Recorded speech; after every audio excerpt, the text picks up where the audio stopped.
Hello, and thank you coming back to Rough Wolf. Today I have a story from CNN, the most reliable news source.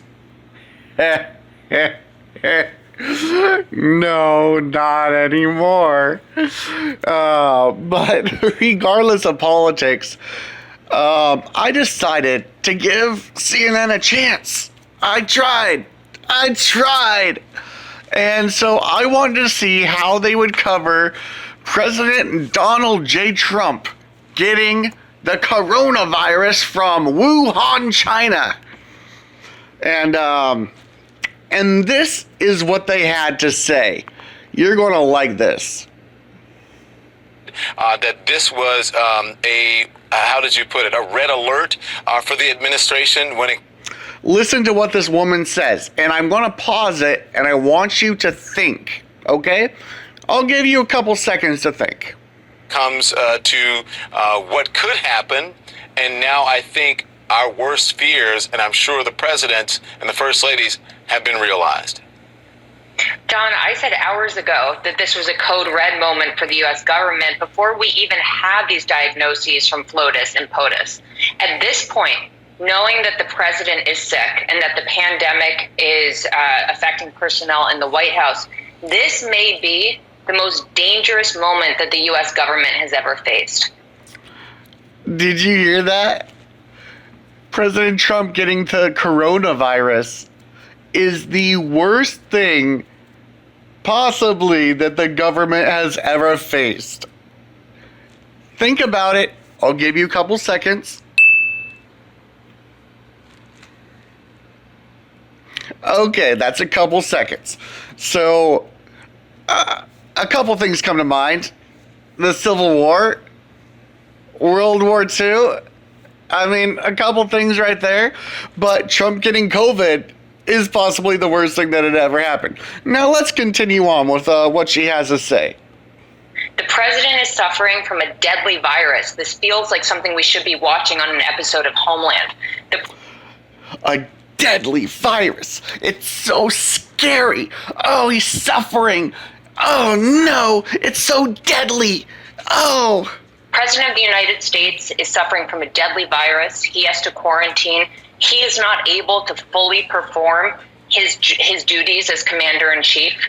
Based upon the number of personnel that he comes into contact with every single day without wearing a mask, it is logical that other senior personnel within the national security apparatus could be infected by this virus. Oh, shit! It's almost like they don't have a protocol if something happens to the president.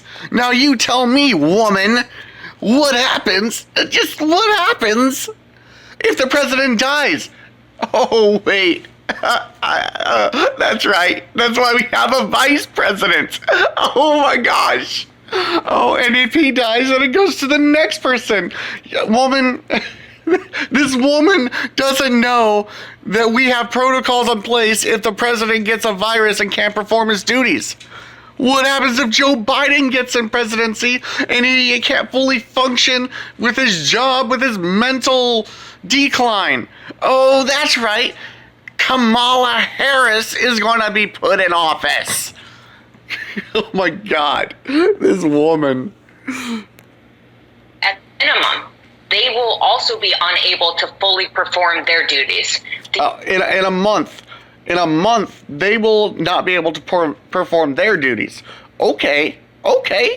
Well, if President Trump survives the coronavirus, which has a very, very low mortality rate, if he survives, guess what? In 2 weeks, he's going to be performing his duties again. And so in a month, when these other people have coronavirus, guess what?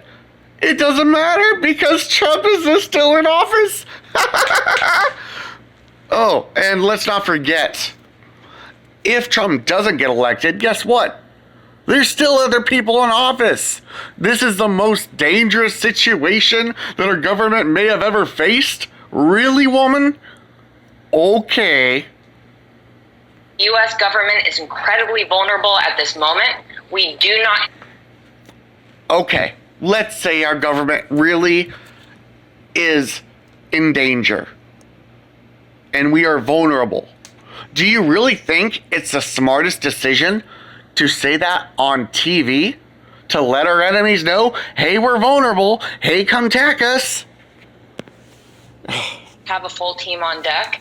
And that means that there are major gaps in our national security coverage based upon this diagnosis. Oh, so Trump getting diagnosed with COVID now gives other countries an opportunity to attack us.